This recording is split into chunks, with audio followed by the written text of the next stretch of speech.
from the files of schlock and all. Welcome to Flesh Noir, the home of the straight-to-video erotic thriller. Here are your hosts, Matty Budrevich and Dave Wayne. Sex. For more than 50 years, I have nurtured new talent and young filmmakers in the independent film business. As a producer of more than 300 independent movies, I've had the good fortune of working with such up-and-coming actors as Jack Nicholson and Sandra Bullock, and filmmakers who have gone on to be among the most premier talent in the mainstream studio industry, such as James Cameron, Martin Scorsese, Francis Ford Coppola, Jonathan Demme, and Ron Howard. However, of all the people who have done work for me, and for whom I have been credited as mentoring over the years, Andrew Stevens is unique in that he started as an actor of note, moved on to be quite a proficient writer and director, and subsequently became an enormously prolific motion picture producer. As if that wasn't enough, he then entered the foreign sales and distribution realm, and over the years built several foreign sales and distribution companies that were as competitive as any. My only regret is that Andrew and I didn't meet 10 or 15 years earlier than we did, because we most certainly would have made exponentially more than 26 films we had already done together. Roger Corman there, in the foreword to Andrew Stevens' 2016 book, Producing for Profit. Hello, my name is Dave Wayne, and sat right beside me as always is Matty Budrevich. Hello. Welcome to episode 2 of Flesh Noir. How could you do it in my own house? Yeah, we should have gone to a motel, eh? Just yesterday you were begging me to give you another chance. It's amazing the shit you come up with when you're sober, isn't it? You know, if you spent a little more time on your music and a little less time screwing around, you might have a record out one of these years. God, bitch. You were a bloody secretary when I met you. You'd still be doing dictation and going down on the bus on Fridays if I hadn't rescued you. It's been a while, hasn't it? It has been a while. Far longer than I think either of us would have liked. But we haven't been slacking or anything like that. Should we do like a plug or something? Like at least fill people in on what the hell we've been up to? We haven't got time. Quite frankly, our only time is... Oh, the arrogance. Such arrogance. No, but it's like anything, and any erotic sort of flight to fancy. You know, you would like to do it more often. But ultimately, you only get a chance to do it about twice a year. It happens to all of us. It's an age thing. But yeah, so there we are. So, episode 2, we've done body chemistry, and now we present the Night Eyes franchise. Yes. How exciting. But where can we begin on this? Let's do some background to this. Let's put it in context, shall we? Okay, well, in order to do that, again, it has been a while since episode 1, but if you can remember, we did mention the 1988 Writers Guild of America strike in episode 1, and that...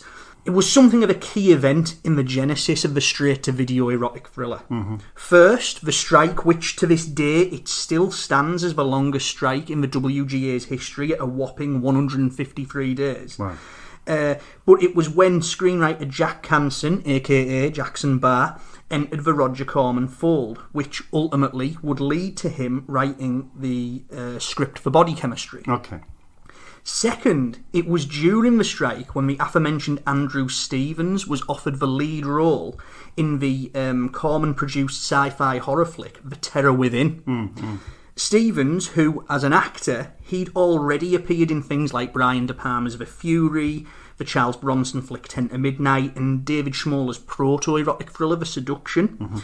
Mm-hmm. He wanted and he needed the work, so of course he took it. And when The Terror Within was finished, it did well enough during its VHS release to warrant Corman producing a sequel. Now, as Stevens had begun to express an interest in directing, Corman offered him the chance to star, write and direct The Terror Within 2 in a similar sort of deal that he'd offered a young Ron Howard back in the 70s with Grand Theft Auto. So Stevens, he agreed to do that. He agreed to star, write and direct, but with an additional caveat. He wanted Corman to make a second picture in co-production with him at a later date. So The Terror Within 2... that was made, and a few years later, Stevens and Corman, they made their second film together, which was, of course, Body Chemistry 3, Point of Seduction. While this was happening, though, Stevens, he'd connected with another couple of Corman associates, a pair of Indian filmmakers by the name of Ashok Amritraj and Jag Mundra, when he was cast in their 1989 thriller Eyewitness to Murder. At the time, both Amritraj and Mundra, they were busy trying to prove a point. Amritraj was a former tennis pro trying to make a name for himself as a movie producer.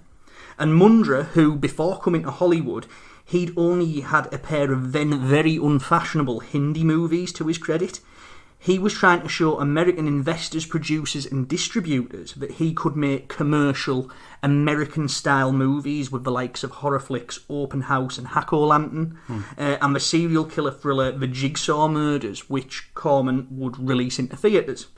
As Stevens, Amritraj and Mundra were finishing up Eyewitness to Murder, though, which again, Eyewitness to Murder was a film that Corman would go on to distribute, Stevens, he'd started frequenting various film markets such as Cannes and the AFM.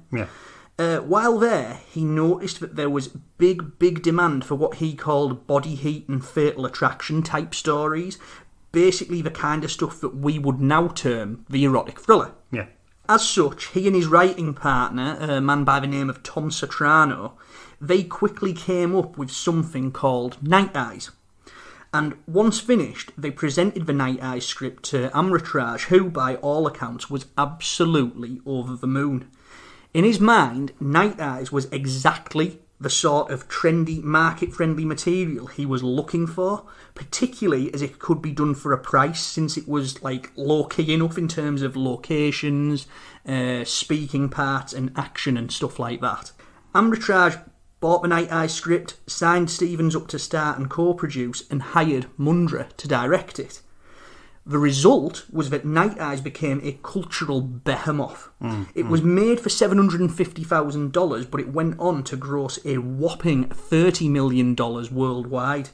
Its success essentially opened the floodgates for what's now a home entertainment phenomenon. Body chemistry, that might have helped initiate the direct-to-video erotic thriller, but it was Night Eyes that really, and it cannot be stressed enough, put this subgenre on the map. What's the matter? That's Mrs. Walker's bedroom under there. Yeah. Don't you get it? Walker and his lawyer agreed to let the missus use the house without a fight. They want us to get something on her. Catch her with other men. I don't believe this. We're supposed to be protecting this woman. Now we're spying on her? Look, first of all, Brian hired us. And he's paying us. And she's suing him for divorce, saying he's a sleazeball. Doesn't that give him the right to find out what she's been up to? I don't like it, Ernie. I don't like it at all. Well, I don't like it either, little brother. But we need the work. I have a curious relationship with the Night Eyes series. I love it. I love Night Eyes 2, I love Night Eyes 3, and I love Night Eyes 4. But the first film, despite my unwavering love for Ashok Amritraj, Jag Mundra, and Andrew Stevens, and despite how influential the film would become, I really think that Night Eyes, it's more interesting for its historical value than it is to actually watch as a movie. Right, so everyone can now fast forward to 17 minutes to Night Eyes 2. Well, there's been a lot of debate as to what came first. I don't mean chicken and the egg. I mean, Night Eyes. Because, David Andrews, for example, in his book Soft in the Middle, he suggests that Night Eyes doesn't even qualify as a softcore film. Which is a very strange sort of statement to make. But David Andrews stipulates that to be a softcore film, you must have 8 to 12 moments of stimulation. Okay, all right, fair. He's very rigid. I imagine he's a fun lover. That's a very rigid... But he argues that Carnal Crimes might have snuck in there first. But I disagree with that. He says that Greg Dark was thinking about that as early as 1989. But Carnal Crimes didn't come out till 91.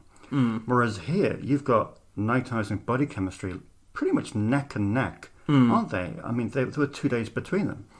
I think Night Eyes commenced filming on the 27th of November, and then Body Chemistry was 2 days later.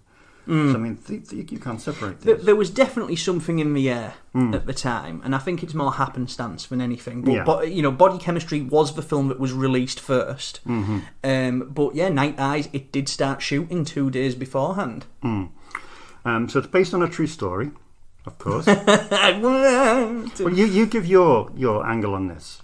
Okay, so the actual plot of the film Stevens stars as a fella by the name of Will Griffith, a private security specialist that's hired by this sort of awful, permed, fading rock star played by Warwick Sims to keep watch on his estranged wife, who's played by Tanya Roberts.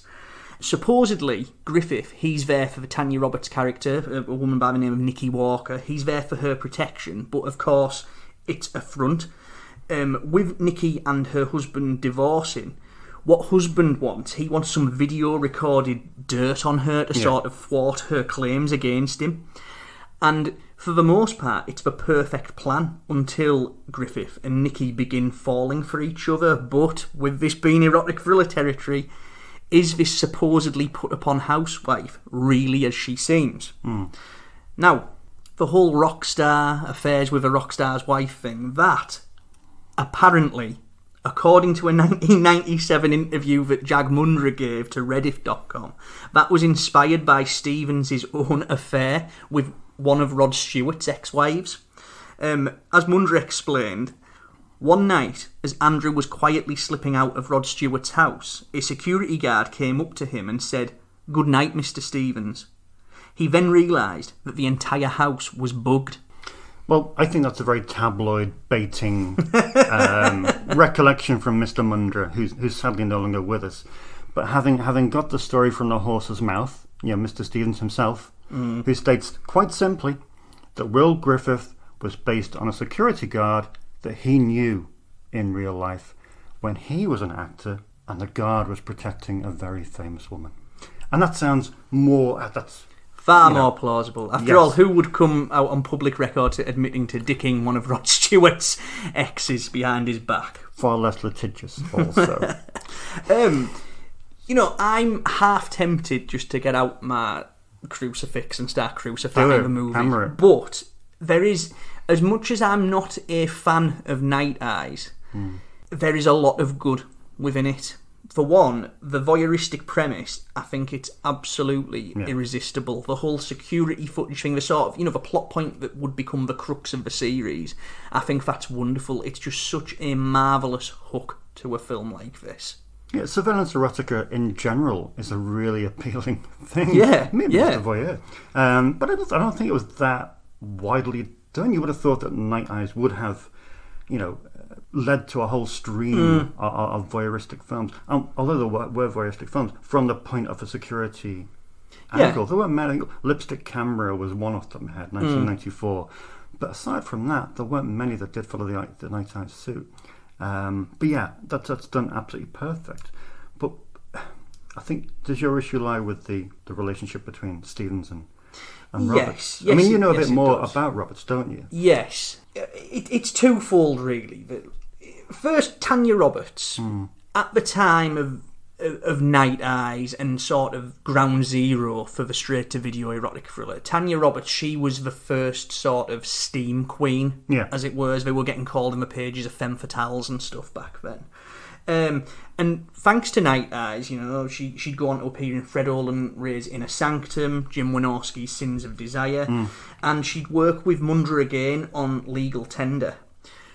But my issue is, as well as the fact that she was apparently an absolute nightmare on every set in the 90s, was that her and Stevens just don't have any sort of chemistry. Stevens is very much in what we said in the body chemistry films, where in number 3 where he's in that sort of like, oh shucks kind of mode, and I think that's very much a shtick on his part. I think it is, because I think Linda Ruth Williams called him prime beefcake.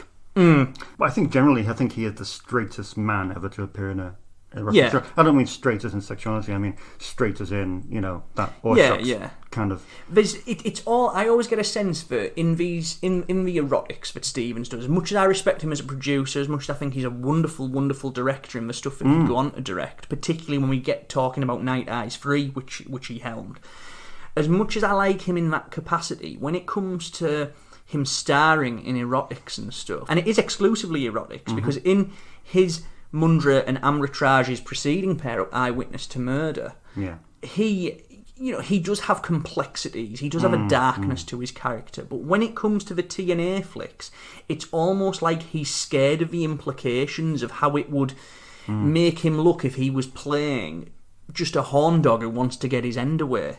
There always has to be this sort of virtuous quality to every character he plays in a straight-to-video erotic thriller. And the problem for me lies in that when it comes to conveying the passion and the lust and the frenzy of wanting to rip off his on-screen shagging partner's clothes, it doesn't translate well. And if you look here in Night Eyes, there's, the sex scenes, they're all nicely choreographed. Yeah. But there's just no spark between them. It's very mechanical. It's very formulaic. According to Mr. Walker, yesterday you intruded on a discussion he was having with his wife, and then you accosted him physically. If you checked with any one of the few dozen witnesses there, you probably got a different story. Well, I hope you got their names, because you'll be calling up for work soon. Would you care to explain, Mr. Griffith? Quite frankly, sir, I saved your client's butt yesterday. He was out of line, and I stepped in. I don't think it would have helped Mr. Walker's case very much if he'd have made the National Enquirer for insulting and harassing his wife in public. And if he needs a bodyguard to keep his nose clean, I suggest you hire one, because that's not part of my job. I did you a favor, free of charge. But if you want to fire me for it, sir, you go right ahead. Why is it I believe him, Brian? He's screwing my wife. I think you need to look at the scene where he's at home by himself. And he's like chilling on the couch with his snatch blanket pulled up to his chin, and he's got his dog Butch, who's credited as Butch Stevens. Yeah, his actual dog at the time. His actual dog. Who I think came back for Night Eyes too. Yeah, returning character. But no, we'll speak about it for number 4. I think more so. But it seems like he was always looking forward. I don't think with the Night Eyes films, I don't think he was ever focused that much on the role he was playing. He was more thinking about what he was going to do. It's like when we spoke to him, he said that as far as the character and me as an actor, it was merely a vehicle and a necessary evil at the time to continue acting in those roles until I became established enough to like get behind the camera and never have to do it again. And that's the key word: never have to do it again. Yeah, it kind of looks like each role is the last role, and will this be the one that finally I can go away and just produce? Finally I can focus all my energies on becoming a mogul, which is ultimately what he wanted to do. And it is a shame because, as we said, the voyeurism stuff is wonderful. Yeah. I do think that the film is gorgeously lit and shot by cinematographer James Mathers. I think that it is just such a wonderful, floaty, dreamlike, shadowy film for a lot of the time. And as much of a lack of a physical chemistry there is in the sex scenes, I think that Mathers' photography is marvellous in those moments, and certainly Mundra, who would, it's very difficult to... I don't want to talk too much about Mundra as director because we've got an episode in the pipeline that is just devoted to him. Because for my money, he was one of the most intriguing voices of erotic thrillerdom, right up there with Gregory Dark in terms of like his style and the way that he would express sensuality and things like that, and even romance, because Mundra's erotics are very romantic movies at their core, as well as being quite saucy and steamy. Yeah, and there is elements of that in Night Eyes. Again, the love scenes, as drab they are in terms of performance, they are quite imaginatively staged and blocked and things like that. And Mundra always knows where to put his camera. It's just a shame that for a lot of Night Eyes' runtime, for me at least, it feels like he's just floundering for something to do. But I think in that respect, with what he's got to work with, he does all right. I mean, 90% of the film is filmed in the one location. It's a very opulent franchise, isn't it? And this is probably the most opulent of the 4. Compare that to Body Chemistry. I wouldn't say Body Chemistry is working class. But if you had to compare the two in society stature, you would say that Night Eyes is very much caters to, you're looking at the lives of millionaires. Yeah, this is beautiful rich people in bed together, basically. That's what it is. And it is all about, like, it's shot in this plush Malibu homestead. And that place is such a great location.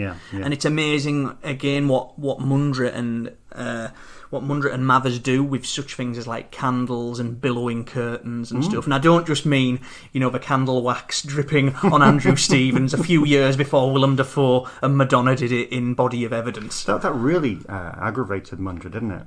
The fact that so many, I think there's a couple of other sequences in his other films, which of course we'll get to in other episodes, that were eventually copied in more high-profile films, and that candle wax scene is exactly the sort of the prime example. And he was very bitter about that, and rightly so. I mean, I think in that extent as well, a lot of Tanya Roberts' subsequent erotic thrillers, she takes a lot of the movements that were choreographed between her and Stevens by Mundra. She takes a lot of them from Night Eyes. Like, you've got the chair scene, which contains what I call the Robert straddle, which was repeated again in A Sanctum. Yeah. And I think, that, like, people, as well as Night Eyes going on to be tremendously successful financially, and the sole reason for that was basically people wanted to see Tanya Roberts naked. That's why. It had a strong ad campaign, it was a sexy story, and it promised Tanya Roberts in the buff. Which in the days before things like Mr. Skin, nip slip websites and things like that, this was a way to get your jollies off and see celebrities without having to, without the aid of the internet. Yeah. And in terms of the stylistic influence, sort of circling back round to that point, that with it being such a big hit, just as, Stevens was inspired to write the script by watching Body Heat and Fatal Attraction, it would make sense that people would pinch Roberts' signature manoeuvres and various aspects from the sex scenes because, Night Eyes was a hit. Let's try and copy elements of that. And that, that's how entire subgenres work for. That's why you ended up with a wealth of slasher films following Halloween and Friday the 13th. It might be reaching, but do you think there's a gothic element to this? Oh, that's interesting. Yeah, you know what? Yeah, I can see that there's certainly like an oniric, dreamlike quality and stuff to it. It wasn't me saying this, obviously. I thought you'd raised an excellent critical point. Sadly not. It's Nina K. Martin who raises it quite eloquently in her book Sexy Thrills. The entire premise of the Night Eyes franchise, she says, falls under the gothic genre, the expression of fear through the presence of a threatening house. And I quite like that. Oh, that's very good. It really does. It makes it sound a lot like there's a lot more to it than there actually is. I'm willing to hold on to that. Maybe by the fingertips, but that's fine. I'll take that. Night Eyes was released on home video on the 31st of May 1990 in America, and it shifted 40,000 units in its first few weeks. As we said at the start, it went on to gross over $30 million in revenue, which made the desire for a sequel absolutely essential. Yeah, I mean, this... To sort of put it into context again, to go back to what I said, this was in the days where you couldn't just go into the video store and rent porn. It wasn't just a case of firing up, Google and searching for all the muck you can lay your eyes on. Back then as well, this was much safer than hiring pornography. It was ostensibly to look at. Yes, it was a very sexy and steamy film, but it had a plot. It was a real movie. You could hire it under the pretense that you weren't just getting it to oogle Tanya Roberts, basically. And then, as well as shifting a shitload of video copies and things like that, a lot of it would rest upon licensing to cable TV, where the film would eventually play on the likes of Cinemax, on the Cinemax After Dark strand, or as what people colloquially refer to as Skinemax. We'll get to the sort of, I guess, the British release of it, because Night Eyes, I guess, isn't quite as iconic in England as it is over in America. But as you say, its success, its immediate success, even before it brought in all this money from around the world, it pretty much guaranteed that a sequel would be made, and that sequel would come to fruition in 1991 with the cleverly entitled Night Eyes 2. Thank you for attending to our crisis on such short notice. I am Consul General Hector Mejenas. Will Griffith, Night Eyes Security. And? This is my new associate, Jesse Younger. Nice to meet you. Yeah, we work together in the Air Force, Special Investigations Office. I taught him everything he knows. Your head of security explained that there was an attack here yesterday. Yes, and thanks to Louise, my wife and I are lucky to be alive. Nevertheless, we have decided to have a security system installed throughout our house. But no uniforms and no visible weapons. Now, Louise already has a plan laid out for you to follow. Well, of course, we'll cover all the doors and windows. But I'd also like to install a series of interior traps. Ultrasonic motion detectors, pressure pads, maybe even some exterior infrared beams. So for the sequel, although a lot of people from behind the scenes return, like Andrew Stevens and Ashok Amritraj, someone new came in by the name of Michael Potts, who not only would contribute to the script of Night Eyes 2, but also for Night Eyes 3 as well. Michael goes all the way back to 1980 with Ashok Amritraj. When we interviewed him a couple of years ago, he said how he met Ashok back in 1980, just after he'd moved to LA, because he was the Southern California contributing editor for India West, a newspaper that catered exclusively to the Asian Indian community in California. They became friends. He'd write plenty of stories about him and his brothers, be it about tennis or their business ventures. And this relationship continued. I think he was going to do a script for one or two things that never really came off, because Amritraj was really pleased with the way he could like structure a story and that sort of thing. And funny enough, Potts said that the only compliment that Andrew Stevens ever gave him was that his story structure was impeccable and his scripts moved like bullets. That's good praise, though. That's good praise, but he does add to that. That's the only nice thing that Stevens ever said about me. So there's something there. I don't know quite what it is, but there's something between these two guys. Anyway, obviously, Michael said that Night Eyes turned out to be this huge commercial hit, and Ashok and Andrew Stevens were keen to ride on that success and make a sequel. Ashok and Andrew had some rough ideas of the kind of film that they wanted to make, and Michael then turned in a story based on their suggestions, which then led to the new director, Rodney MacDonald, having a marathon 8-hour rewrite session to fine-tune the script. So Rodney MacDonald is the new guy in here. Yeah. When Stevens and Amritraj would go off to set up Royal Oaks a few years later, MacDonald was one of the guys that they brought in to do a couple of their military hardware thrillers. Yeah. And as much as I think that Night Eyes 2 is a better film as a whole than the first Night Eyes, I do think that the original Night Eyes, Jag Mundra is a much more stylish and atmospheric filmmaker than Rodney MacDonald. Yeah. Mundra is much more of a craftsman and an artisan, but he, of course, by this point, I take it he was off doing his own thing. He was doing the better Mundra erotics. But that's not to say that MacDonald, that he's not a good pair of hands, but that's just exactly what he is. He's a reliable, dependable journeyman rather than an artiste, sir. Yeah, absolutely. Now, this film tonally is very, very different from the first film. There's no noir element in any way.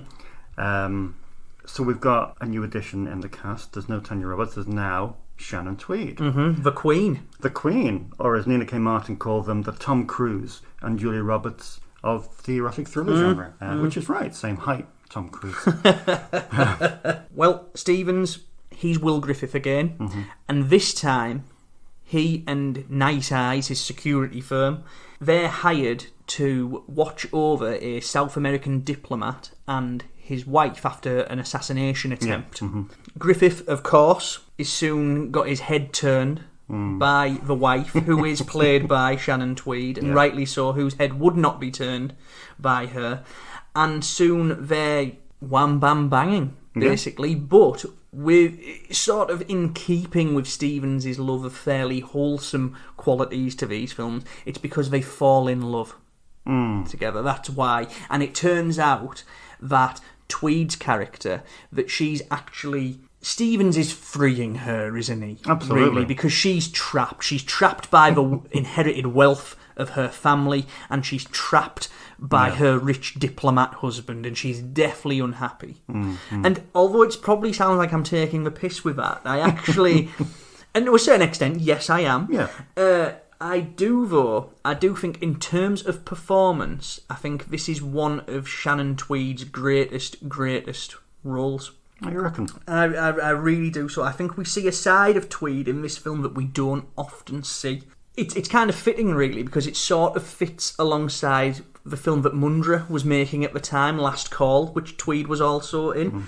In both Last Call and Night Eyes 2, Tweed's very, very playful. She's very warm, very frivolous, very light-hearted, which, when you look at the later erotics that she would do, generally that's not how she's presented. She's more presented how she is in, like, Body Chemistry 4, as a bit of, like, an ice queen, someone who's cold and more calculating and things like that.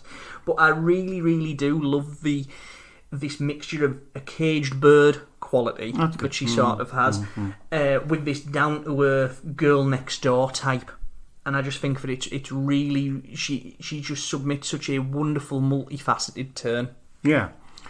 A lot of people, having seen Night Eyes 1, will be expecting a continuation almost. But is this the same Will Griffith from Night Eyes 1? I don't know. It is Will Griffith, obviously. It's Will Griffith, but is it the same? It's not... It's like a parallel universe, Will Griffith, isn't it? Well, for one, he drops his sort of cowboy accent that he had in the first film, which was very distracting at times, considering as it sort of drifted in and out the first film.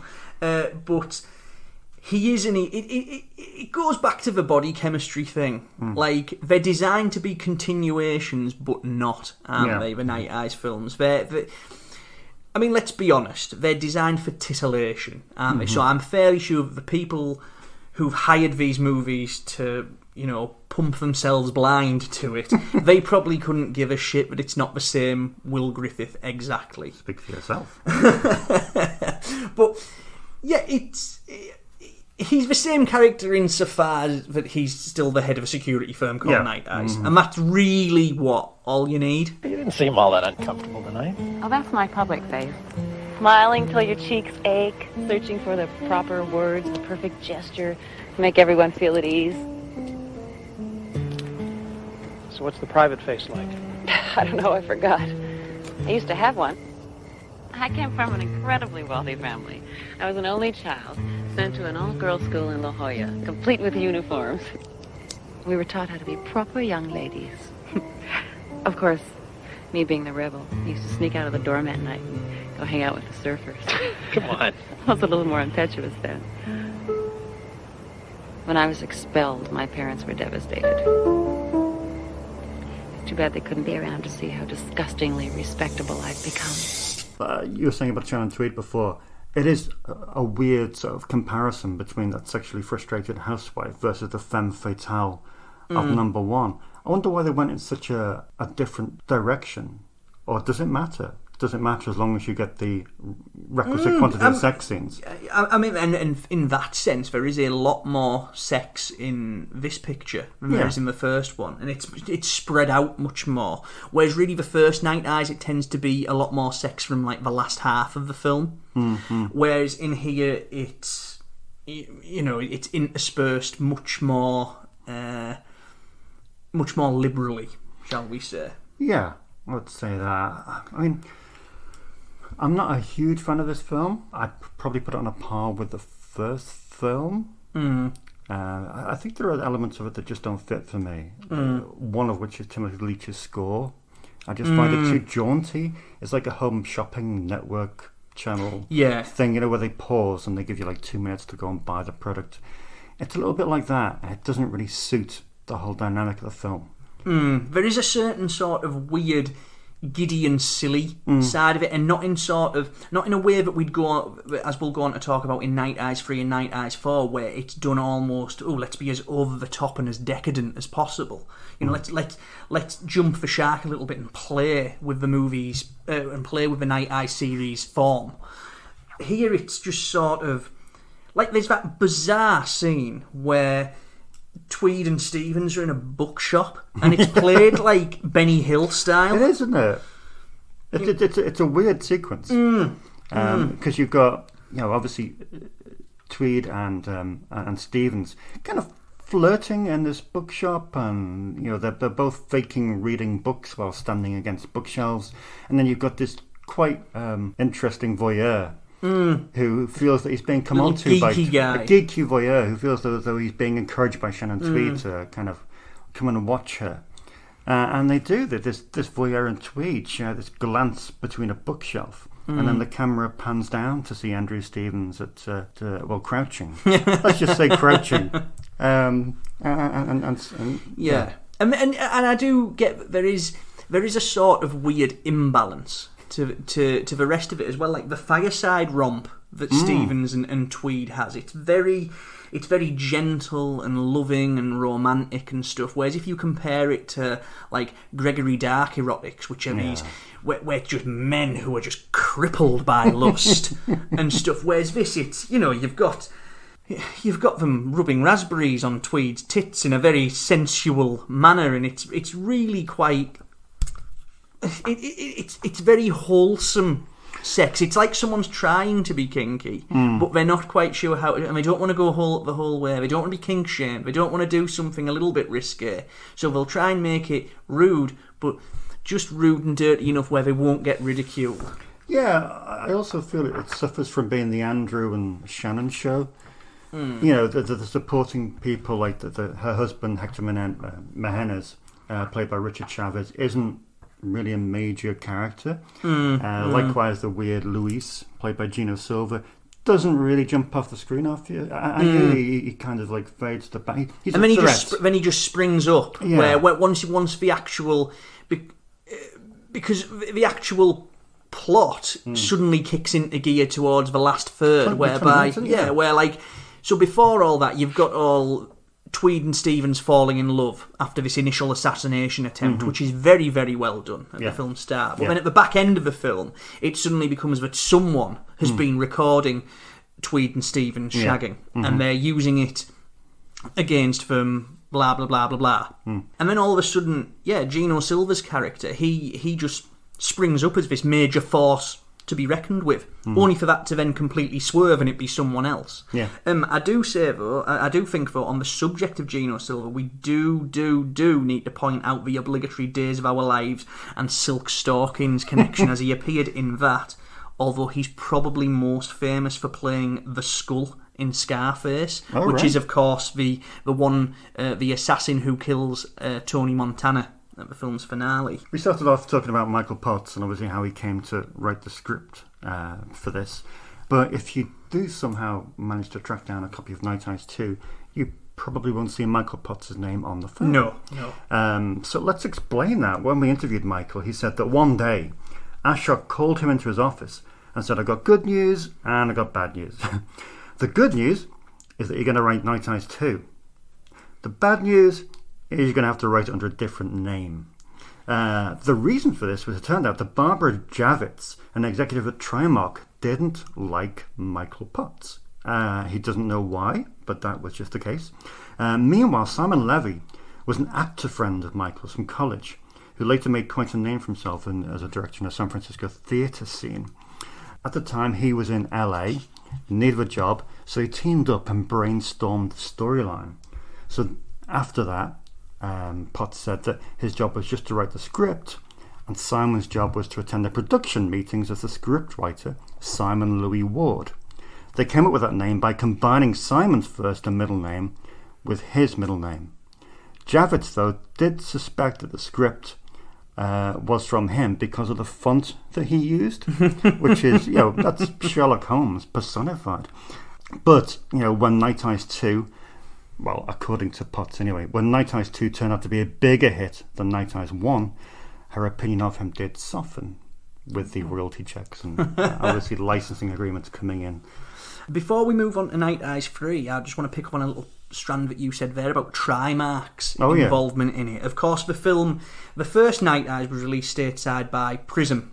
Yeah. As was that Prism logo. I mean, sorry, I'm not one for fetishizing logos. Oh, it is great. Isn't that it? Is a great that's logo. A good one. That should be as fetishized as Vestron. Yeah, I think in the first film, that was the horniest I got watching the film. But when the logo came up in the first 5 seconds. But yes, Trimark. So, and then Trimark, they were involved in the financing of Night Eyes 2. And what's interesting about that is that if you look at each of the either distributors or financiers of the entire Night Eyes series, each movie is connected to one of the biggest purveyors of direct-to-video fodder of the era. For example, Prism, they were churning out straight-to-video content like no other.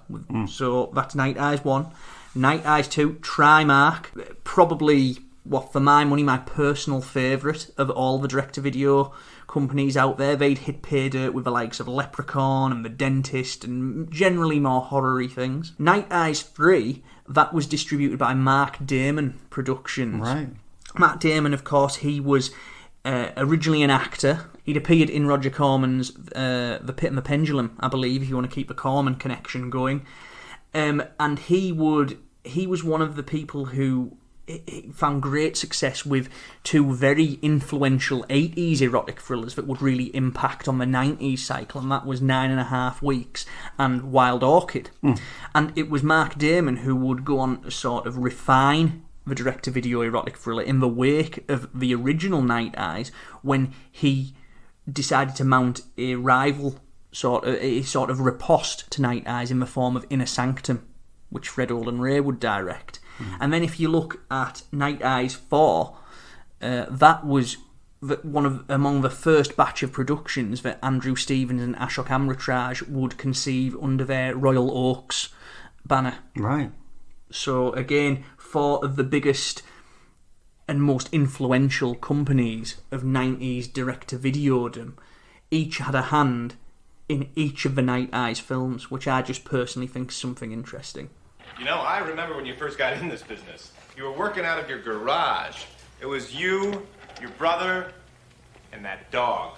And I could never figure out which of the three of you was the most useless. But I gotta hand it to you. You persevered. I'm trying to work here, Cassidy. You succeeded. In a paltry sort of way. My operation's so paltry, why are you so hot to buy me out? How about you bring it down annually anyway? That's none of your business. But I'm sure you have all the information right at your fingertips. Oh, nice manicure, by the way. Oh, thank you. Check out the material on the suit. That's wool and cashmere. This is a $1,000 suit. I've got image, Will, and the people in Beverly Hills, they love image. And you embarrass yourself every time you walk around in one of those polyester rent-a-cop outfits. So with Night Eyes 2 in the bag, they decided to go for Night Eyes 3. Or as I like to call it, A Very Night Eyes Christmas. I like that. Yeah, because it is a Christmas movie. There's tinsel, there's Christmas music on the radio. Poinsettias. Yeah, exactly. Christmas movie. Now, according to Stevens, he told us that Night Eyes 2, as far as he was concerned, wasn't a very good film creatively. And we might agree. However, the movies made so much money, he said, for respective distributors, that they were anxious to do Night Eyes 3, and I wrote the script, again, based on another personal experience of mine, and directed the film. Now, Stevens is very clear in what he says there. I wrote the script and directed the film. Now, unfortunately, Michael Potts tends to disagree with him on this front. He says that yes, Andrew did write an original script that was meant to be filmed as Night Eyes 3. However, both distributors rejected Andrew's script. Ashok originally assigned the rewrite to Brent Morris, his associate producer. Brent declined, saying he was busy trying to keep the office running smoothly while Ashok was in India. So Ashok then told Brent to give me a call and have me do the rewrite. I agreed. I was told I had 7 days to turn in a draft in order to keep the financing or some financial arrangement in place. I read the script. I told Andrew it needed a page 1 rewrite, to which he agreed. So we met at his house for 2 days straight and hammered out a new storyline. 5 days later, I turned in the script, and after reading it, Andrew called me and said he had made a few tweaks here and there. The only major tweak I could see was his changing the ethnicity of the housekeeper from Latino to Irish. No idea why. No idea why. Anyway, to Potts, this did seem a strange thing, since in Southern California it is notorious for Latina housekeepers and other staff. Nevertheless, when he was invited to the eventual premiere of the film, he was stunned to see that Andrew listed himself as the screenwriter, when in fact, according to Potts, 98% of the script was written solely by me. If anything, he deserves story credit for the ideas he contributed, but he had done none of the actual writing, structuring, or dialogue. To add insult to injury, I was relegated to second place in a smaller font, and he spelt my name wrong. Wow. I mean, that's a really sad story. I feel sorry for Michael. Especially how he titles all his emails. Hello from Michael in Bangkok.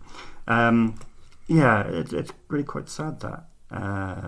And again, you know, we love Andrew Stevens dearly, and his contribution to direct-to-video. His contribution is just... It's second to none. Second to none. I think, he's up there with Corman. Yeah. In terms of the amount of amazing B movies he made for the video era, without question. But as a person, I struggle really liking him, like on screen, and also off screen as well. I think there's something about the guy, because you speak to all kinds of people who do similar kind of mogul-ish things. You spoke to Fred and Jim, and they're very different people. That you feel a real affinity for what they're doing. They're passionate.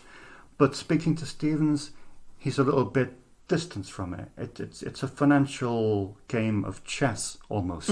It's not about the artistry. It's not about the films or the content or the actors or the scripts. It's more about the distribution. And that kind of... It's about making money, isn't it? That's I didn't want to be so abrupt. I admire him for that, and I do think that to a certain extent, that as much of a mercenary, money-oriented producer he is, there are certain traits and flourishes within his work, particularly the erotic stuff, which, as I've said, and I think Night Eyes 3 is a great example of this, that wholesome quality to it, which makes me... I do... as much as what Michael said about he wrote most of the script, I do think there's a lot of Stevenisms in there, particularly, the script it goes.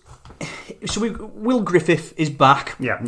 Shannon Tweed is back. However, she's a completely different character to who she played in Night Eyes 2. It's a complete restart. It's very confusing.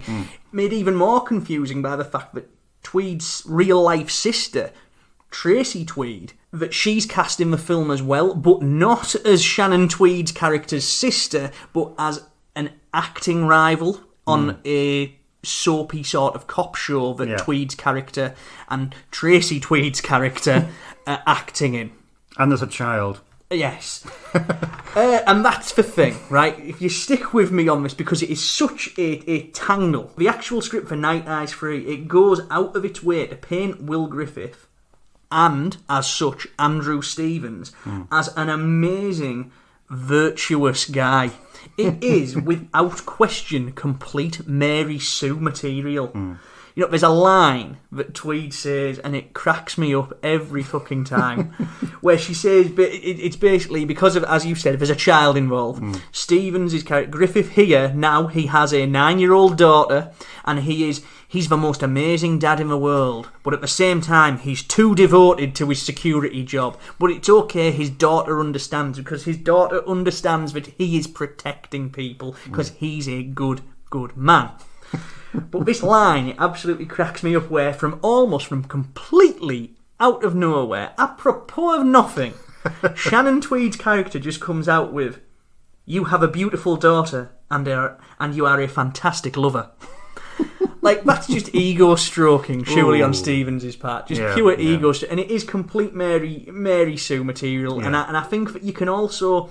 this weird moralistic bent to it it's further emphasised by the plot hinging on a moral clause.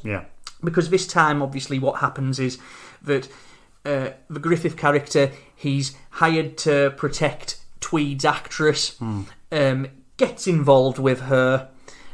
Someone from a rival security firm who's trying to... It's like window cleaners, where window cleaners have their patch and stuff like that. So too, apparently, do security firms to the rich and famous. So Tweed ends up bedding Will Griffith, and one of Griffith's rivals who wants to get all his contracts and things like that, they want to become the big company to celebrities like Night Eyes is. Yeah. They end up videoing him romping with Shannon Tweed, and if that comes out, Griffith will get fired for bedding a client, and Tweed will get kicked off her successful TV show because of the moral clause in the contract. And I just think that it just sort of underlines this weirdly puritanical belief of what I'm guessing Stevens in real life has. Why do they always put angels on the top of trees? Well, my grandma used to tell me that it's to remind us that God's angels are always watching over us, especially at Christmas time. You're lucky. Why? Because you had a grandma. I never met mine. Oh, well, it's okay. You've got me now. Smile, girls. Hi, Daddy. Hi, Daddy. It is the best film in the franchise, perhaps. Completely, yeah. You know, it's not a bad thing that it has this puritanical and moralistic streak. You know, I love the fact that it's you know, Christmas, family values, bad guys that are dishonest and thoroughly unknown. So it's basically good people, Stevens and Tweed, against bad, nasty people, and it you know, I love the fact that it's all that with the added bonus of a few scenes of shagging. Yeah, I mean, and compared to the second film, it's a complete contrast with regard to characters and the storyline. I mean, the amount of narrative strands you've got in this film. You've got the ex-boyfriend, you've got the competitor, you've got the kid, you've got the Silk Stalkings TV show, which isn't Silk Stalkings. Yeah, the Silk Stalkings style TV show. What is it? Sweet Justice. Sweet Justice. Yeah. And you've got the sex scandal. So you've got these 5 elements going on. You've got 4 bad guys. You've got Stanton, Cassidy, Danny, and even Tracy Tweed to some extent. I mean, it's crammed. It's packed. There's not a dull moment in this film. It flies. And it's got this weird sort of meta-referential quality. Because as you say, that TV show is patented after things like Silk Stalkings, those sort of trashy and a little bit sexy TV shows. And then you've got the whole, you know, the Tweed's ex-boyfriend character. He's dressed in a callback to Warwick Sims in the first movie with this giant poodle head mullet. Do you find it like weird that Night Eyes 3 it has this meta edge, and so did Body Chemistry 3 as well? It is very strange how they both they both seem to be. They do almost belong in the same universe, particularly as well, going back to their weird shucksy, puritanical, moralistic bent to them. They both as well, I think we said it about Body Chemistry 3, that compared to Body Chemistry and Body Chemistry 2, Body Chemistry 3's sex scenes, they're very vanilla. Yeah. And I think while there is still plenty of thrusting and grunting in Night Eyes 3, you know, I do think that it's TNA for mild-mannered people. Yeah, you know, it's the sort of conservative smut that people who maybe, you know, you can imagine someone who wants a bit of raunch, but then would feel ashamed watching it afterwards. Whereas you'd watch Night Eyes 3, you'd get your rocks off, and you'd probably be like, oh well, at least I can look myself in the mirror the next day because it's not as rude as it could be. There's certainly nothing even close to Mark Singer getting his butthole fingered by Lisa Pescier in Body Chemistry. I missed that. Yeah. Is there anything more comforting in life than the sight of Will Griffith up a ladder with a cordless drill in his hand? It's a recurring motif, though, isn't it? It's in every film. Yeah. And I love it. You know, I think Linda Williams called it fetishistic.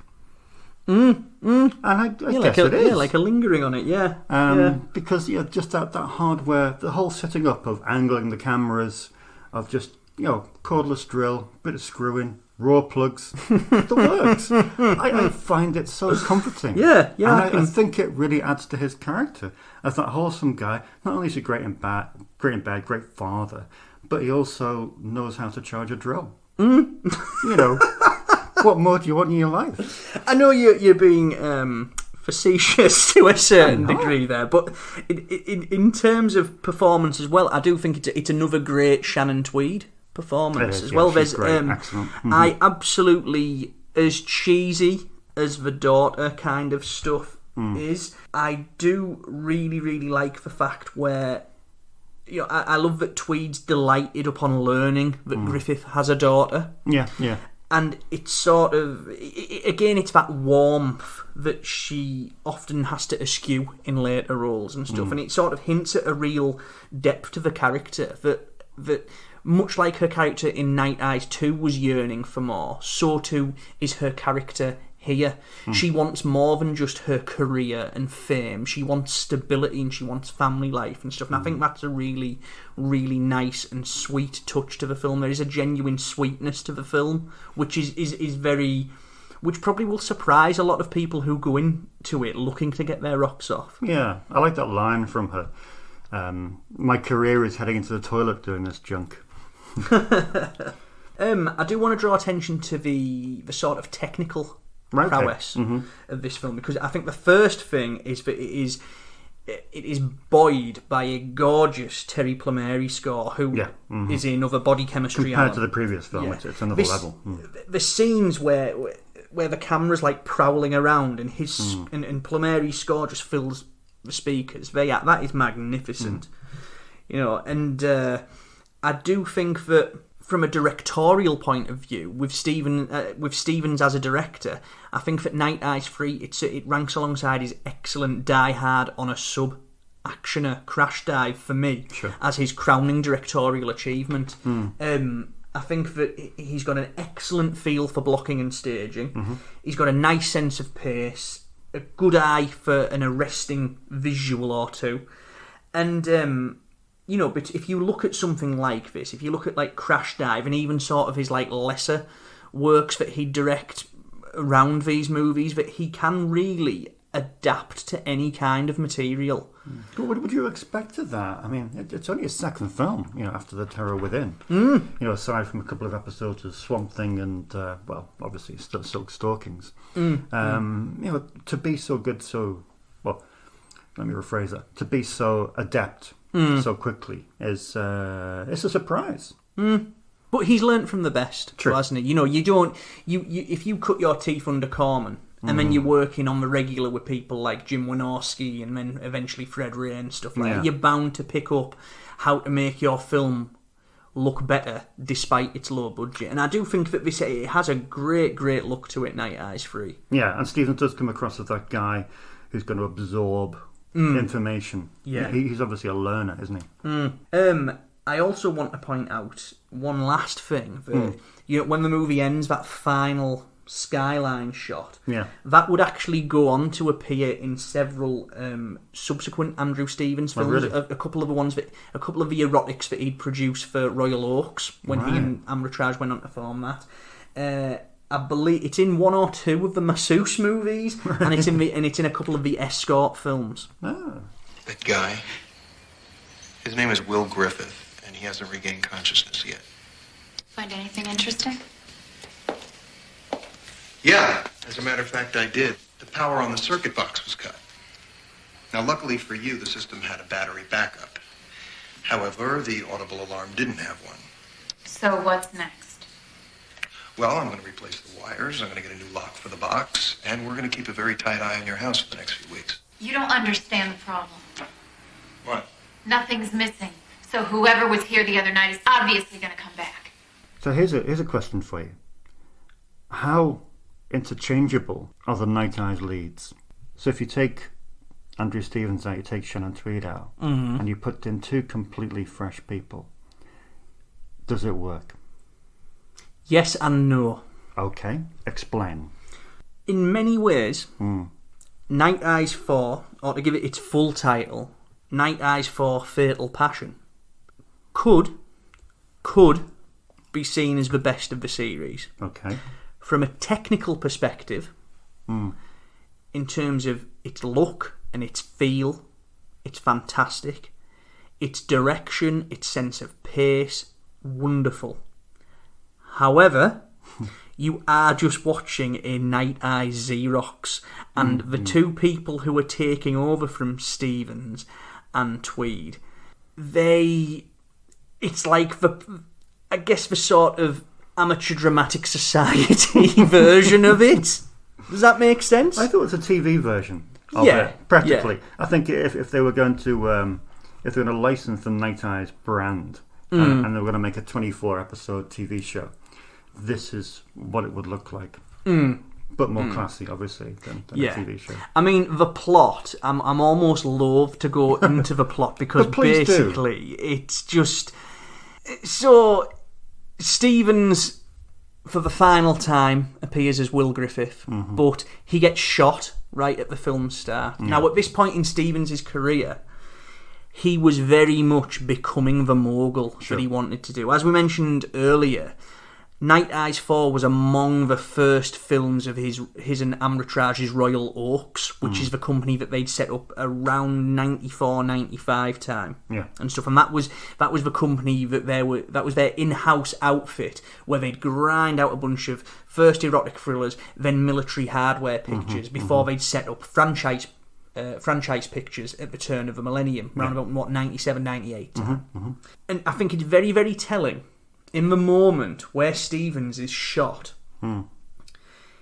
the second after his produced by Andrew Stevens credit comes up, and as much as we said that Night Eyes 3 is quite a meta film with its like cop show behind the scenes sort of setting, I do think that is Stevens' way of saying that not just I'm passing the baton down of the Night Eyes series, but this is it now. I'm only going to be producing these sort of movies from now on, and you will only see me in glorified cameo roles. Because once he's shot, he's bedbound for the rest of the picture. He's maybe in it another 2 minutes tops, just very, very fleetingly.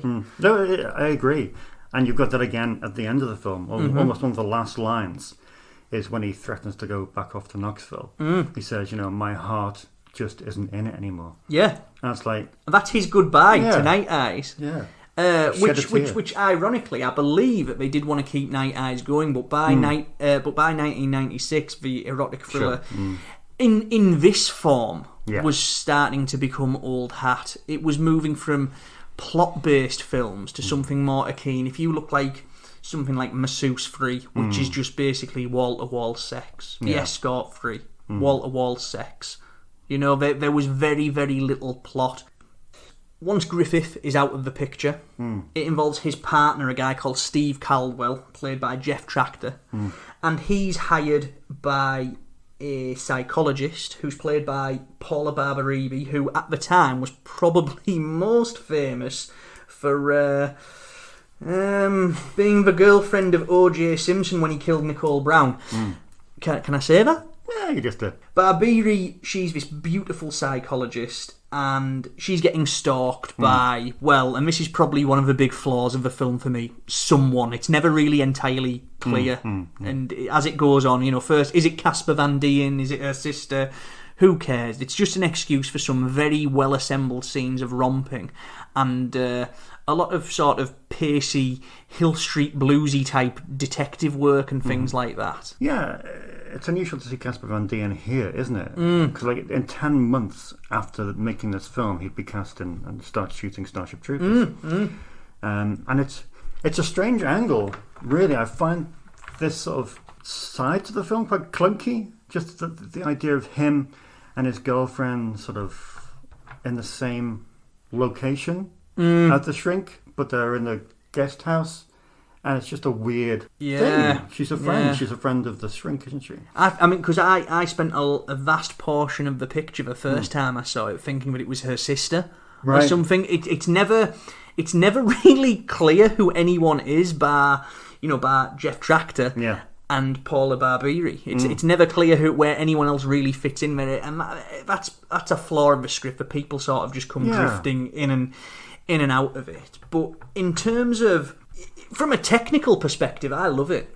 It's the most showy and polished of the series, and after Night Eyes 3, it's probably my favourite in that sense alone, in terms of just the aesthetic and the energy and the pomp of it. It reminds me a lot of one of my favourite direct-to-video films, Ollie Sassoon's Relentless 4, Ashes to Ashes. They're both very stylish, both a little over the top, with wry humour, and they're not afraid to jump the shark a little bit, and I mean that in the best possible way. In terms of both Relentless 4 and Night Eyes 4, they sort of although they adhere very much to the series framework, they're not afraid to fuck with it a little bit either. Mm-hmm. And there's certainly a lot more energy and ceremony to Night Eyes 4 than the preceding films. Yeah, I think. You have your theory regard to Relentless 4. My theory is more regarding Night Eyes 1. I think it's very similar in terms of the type of threat. I think it's very similar in terms of Will's character development and characteristics. Again, 90% is shot in the mansion, and it's more of a noir. 2 and 3 didn't adhere to any noir tropes. Well, this is going full on noir. Okay, well, so maybe if we meet in the middle with this and say that it's basically Night Eyes 4 is basically a reheated version of Night Eyes 1, but just with souped up, flashier camera work and a general air of like pomp and ceremony. How's that? That sounds fair. I'm pleased with that. Yeah. Let's do that. One thing that that I really, really like about it is that one, you've got the return of Chick Venera, the late great Chick Venera, who also appeared in the first Night Eyes for a short while, and of course also featured in Body Chemistry 3 quite prominently, and a little bit in Body Chemistry 4. I love the fact, we were talking just before we recorded this, that in terms of cinematography, you've got the peerless Gary Graver. I know shooting him. This thing. You certainly familiar do. with him. And Graver, I don't think he's ever shot a better looking movie. I think this is very polished, very, very slick, very nicely composed and lit and all that jazz. And this is the sort of, in terms of the sex scenes, there's a real nice vim and vigour to them, and an energy and an attitude that was sort of lacking in the Vanilla Stevens ones. Which reminds me, let's go to Aldi on the way home and get some peaches. Well, that is quite an extraordinary moment, but the one for me, the one that I really like, as silly, and again, going back to what I said about the shark jumping, this romp in a jail cell that happens. I love the up-close and personal handheld style in there. It's very, it's very frantic and fast and sexy and stupid all at the same time, and that's just a really great scene. Well, we can go pick him up, but we can't hold him, unless you're willing to file an official complaint. What am I doing here right now? Well, you have to come back for his preliminary hearing. Testify again if it goes to trial. What's the matter? I just can't go through all this. Well, if you don't press charges, there's nothing we can do. No, this is a dangerous man. He's probably the one responsible for all the other stuff that's been going on at that house. Well, that might be true. But unless she presses charges, there's nothing we can do. Do you think that of the whole franchise, does a perfect Night Eyes film? Does a perfect Night Eyes film exist? Or if you're going to make a perfect Night Eyes film, would you have to take elements of without all question, of the four? Without question, because it's a perfect Body Chemistry film, isn't it? That's number one. Yes, that's a 5-star masterpiece. Yeah, but with Night Eyes, I think if you were to compile, the definitive Night Eyes film, I think you would have to take elements, wouldn't you? Yeah, every one of the pictures. I think 3 and 4 probably come the closest, and I would say that they are both mid to high level 3-star movies. Right, that's fair. I don't think any of the Night Eyes films broach 4-star or above territory, if you're going to be so gauche as giving them but a that's star not a bad rating. thing. That's not a bad thing at all. Because regardless of how, what they might lack, Night Eyes 1 started this whole thing in its own way. That, and along with Body Chemistry, it just doesn't have the legs that Body Chemistry does. And I think that the ultimate flaw with the Night Eyes series is that there isn't any sort of rich psychological subtext like there is to even a relatively slight Body Chemistry film like Body Chemistry 3. Yeah. That at least has a certain degree of wit and smarts to it, whereas Night Eyes, there isn't any sort of deeper desire to probe these characters. Although, it comes close with in number 2, and that rests solely in number 2 and 3. Sorry, that rests solely on Tweed and her excellent performances. But yeah, there's not much in the way of complexity or characterization and things like that. We did get this film on video in this country, in the UK, didn't we, at some point? But the whole franchise has got a really weird thing with regard to British home entertainment. What's with that? Because the first I mean, in terms of distributors, you had the first two come out through High Flyers, the third one being Entertainment Video, and the fourth one being High Flyers. But they didn't come out as Night Eyes 1, 2, 3, 4, did they? No. We did have Night Eyes 1. So yeah, we got Night Eyes as Night Eyes. Night Eyes 2, of all things, High Flyers chose to release that as Hour of Darkness. Now, I'd question to you why you would do that with the presumed success of number one. If you had an established name, why would you call the sequel something different? But you had a theory. I mean, my theory in that regard is, but obviously back in the day there wasn't anything like Box Office Mojo. No. You couldn't really sort of track sales figures with any kind of ease like you can now. And I imagine that because of there was a year discrepancy between Night Eyes hitting American Video and then coming over here in the UK. Yeah. And I think that when it finally hit video in the UK, that it probably didn't shift as well as High Flyers were hoping, at least not initially. Sure. So they retitle it to Hour of Darkness. By the time Night Eyes 3 is picked up by Entertainment and Video, obviously Night Eyes has become a bit of a thing, and they elect to keep the Night Eyes 3 title. Linking in with that, between Night Eyes 3 getting a British release and Night Eyes 4 getting a British video release back with High Flyers, another company called New Age Entertainment, they actually picked up Fred Olen Ray's film Possessed by the Night, and they rather cheekily gave it the AKA Night Eyes The Possession, and they released that in 1995 before Night Eyes 4 was even made. Or while it was being made, rather. The dates are a little bit sketchy. So because of that, when Night Eyes 4 finally came over to here in the UK, High Flyers, they changed its title and they called it The Midnight Hour and stuff, which is bizarre because, you know, imagine watching, you rent a movie called The Midnight Hour and all of a sudden it's like, oh, why are they going on about Night Eyes security? This reminds me of that Hour of Darkness film I saw, but that wasn't a Night Eyes sequel. You know, it's very, very strange. I have no idea what they were thinking, but if anything, I think it's further proof that direct-to-video on either side of the Atlantic was such a lawless and crazy time that any attempts to track these films with a degree of accuracy, you have to corroborate it with about 20 other sources before you can make any kind of definitive statement on it. It's insane. Before we go, I do want to begin a petition. Obviously, you know, you look around social media and within our film obsessive community, and everyone has their own specific odes to what they're into. Normally in a dress sense, the Fright Rags t-shirts, you know, that they're really big. You see guys going to conventions and they're plastered with TCM t-shirts or Freddy t-shirts or something like this. I really want to develop a line of nighttime security uniforms. Absolutely. Are you in? Yeah, massively.